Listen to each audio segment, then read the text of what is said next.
Hello, everybody. Welcome back. Today we got some interesting stuff.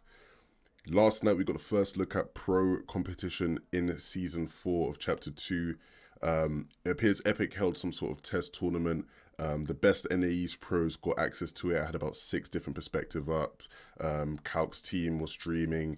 Boogie's team was streaming. Felix Live's team, Colazo was streaming it.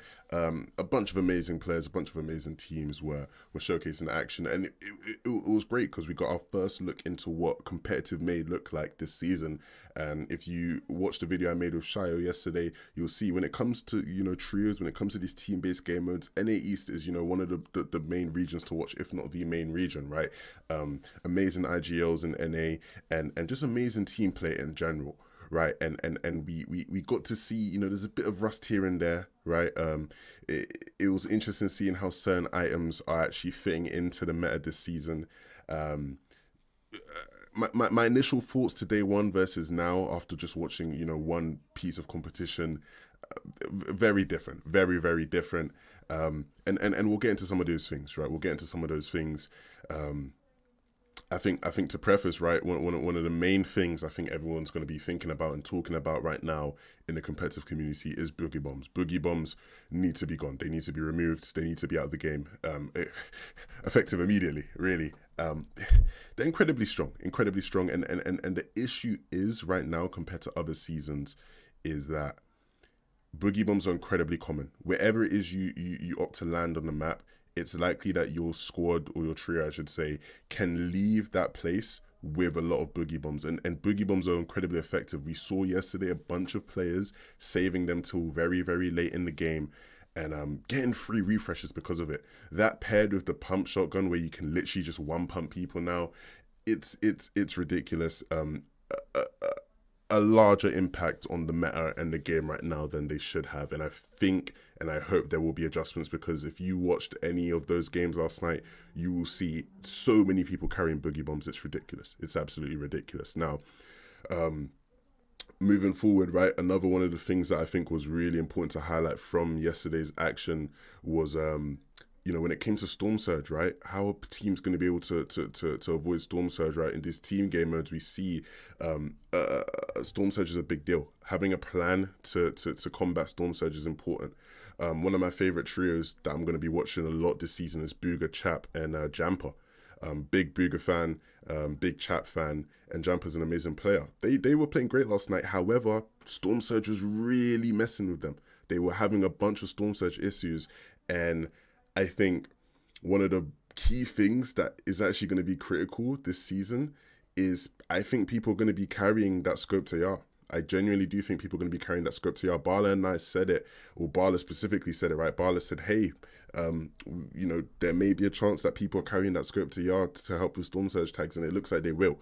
Boogie, Chap, and Jumper, they were struggling a bunch of games, and there was actually a game towards the end, of scrims where they actually, Chap picked up the script to YAR, right? He picked it up and he was tagging away like crazy, and you could tell just from his voice, right? It's something he's going to look to use going forward, right? And I think a couple other teams were echoing that sentiment. The script here is going to be relatively important in helping teams get Storm Surge tags. Now, one thing that I did notice, and I think one thing everybody did notice from last night, that we didn't get to see an actual POV of as a result of there not being a stream for it, but the mythical items, the Doom's mythical items, the ones you get from Doom's Domain, Pleasant Park, they are a massive disruptor. They are a massive disruptor. Audio was ridiculously terrible. I believe it was Zate's team on high ground.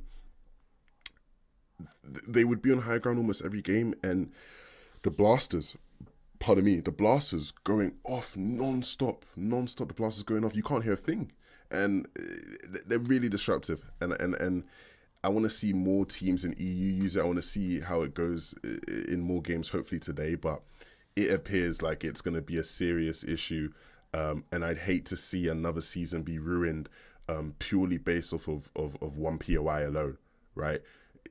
The story this season right now it seems like it's going to be a lot to do with what team is landing at Doom's Domain and has those mythical items, because they do seem to play a significant impact in who is successful in endgame right now. And it shouldn't be that way. It's the same reason why we all wanted the previous mythic weapons removed, and I think it's going to be one of the things that people complain about a bunch, as well as boogie bombs, right? That was one of those things where, you know, it was just, yeah, it wasn't great to watch. It wasn't great to hear it, right? A lot of the players I was watching were complaining about it quite a bunch. But hopefully, you know, these are things that are addressed in that examination period. There is still always that chance that, you know, we don't see these things in the game anymore once real competition starts, right? Moving forward again, obviously we're all still really frustrated that there isn't 100% chest spawns. And I think what I was really interested to look at, right, today is, with these team modes, we see a lot of split drops, right? We see a lot of teams who, you know, have these strategic drops where they split up in different parts of the map, and they group up together after they've looted. You know, certain split drops, will they be as viable if the loot isn't guaranteed, right? Boogie's team seem to have a sort of split drop where, you know, Boogie lands at Weather Station, Chap lands on the other side of that mountain, and I'm not too sure where Jampa lands, but it's separate from those guys. And loot-wise, I think people will make it work. I think people will find a way to make it work. As much as I'm not a fan, as much as I would rather have 100%, I don't think it's, you know, the be all end all in terms of being able to acquire loot and to be well equipped to be successful in, you know, your mid game and your late game. Which I guess is great, because I expected it to maybe be a bit more drastic. I expected split drops to be maybe a bit less viable, but, you know, it didn't seem to be affecting the teams who are doing it too much. And hopefully we can just see the 100%, you know, chest spawn rate come back, so that we don't actually have to even think about that whatsoever. And down to now, the most important thing I think really is just looking at, you know, what trios, you know, the chemistry, the stories, right? I'm a big guy. When it comes to reading people and trying to understand what teams fit with who fits where, you know, when watching a lot of those guys, you know, I'm a big fan of Kalk, Macwood, and Clicks as a trio. I'm a big fan when it comes to Macwood and Kalk, their performances together. They've been super impressive consistently since World Cup, right? You know, qualifying in the final week, the first time playing with each other, being successful in squads, being successful in trios. And I was looking forward to seeing these guys as a trio. There seems to be some sort of chemistry issues there, misunderstandings. A bit of rust, maybe it seems like. You know, there were a couple arguments here and there between Macwood and Kalk, a couple arguments between Macwood and Clicks. It seems like Macwood and Clicks were a bit out of touch with each other. And I think that is something we'll probably see with a lot of trios. And I think, you know, the teams we're watching now aren't necessarily the teams we'll be watching going into the first week of FNCS, going into that FNCS warm-up. I think we're going to start to see, you know, some roster switches here and there.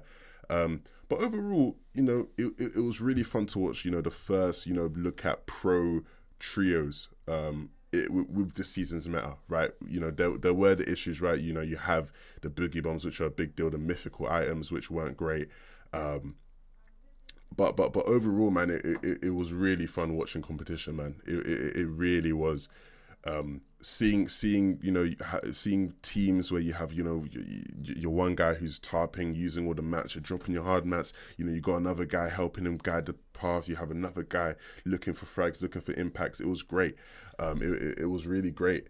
And I think one thing that did disappoint me, looking at the new season specifically and the things involved in the new season, we obviously got the new fish, right? We got a lot more fish in the game now. We have the hop fish, which I think in an ideal world, hop fish would be a great mobility item, right? They work the way hop rocks did. They are a movement item that assists you in rotating, that isn't a free rotation, right? The same way peppers are. I'm not a fan of free rotations. Shockwaves is a free rotation. You know, hop fish and peppers aren't necessarily a free rotation. They just assist you in rotating, right? Now, the issue is with these fish right now, it seems, is that they're not going to be used unless people can carry enough for the whole team, right? Because they're individual based rotational items. So when watching TSM Fernando's team, right, one of his teammates, I believe, found two hotfish, but they weren't willing to carry them because it's just two. Not all three of us can use it, right? And with how rare it seems to be able to get specific fish, I don't think they're going to be used as significantly unless people are going to be able to find an abundance of them. Peppers, right? In principle, peppers are the same. It's just peppers, you can actually find a lot more of them a lot of the time, right? So you'll see a guy carrying, 7 or 8 peppers, and he can just drop them down to his teammates at whatever time, right? That happened a lot with Boogie's trio, right? You had Jampa would carry a bunch of peppers, and he'd chuck them down on the ground when they all needed to rotate, and then they'd move, right? But with these fish, even though they have the potential to be super effective in the end game, I don't think they'll be carried unless people are going to be finding them in some form of abundance, right? And I'd love to see if there's a balance with that. I'd love to see if maybe we can, get maybe an increase in them dropping and us being able to actually get them, because I do think they would be a great addition to competitive end games specifically. But right now, based off of just watching, one competition, you have to remember that it's just one competition I've seen, based off of just one, small competition plus scrims. It doesn't look like they're going to be as significant this season as, maybe I would have thought 24 hours ago. So that was it. That was all I observed from watching the first piece of pro competition. It was just a test event, and I should mention it was a test event that I think the test event got cut short. Then they headed into scrim, so then I watched a couple of the scrim games, which were still similar quality. It was super exciting to watch, and I advise everybody to watch as much as possible when it comes to scrims this season, especially in NA, because they're killing it. Want to see a couple of these things addressed, hopefully, in the next couple of days and weeks. I appreciate you guys all for watching. Be sure to follow me on Twitter at 112k. I'll see you guys all soon.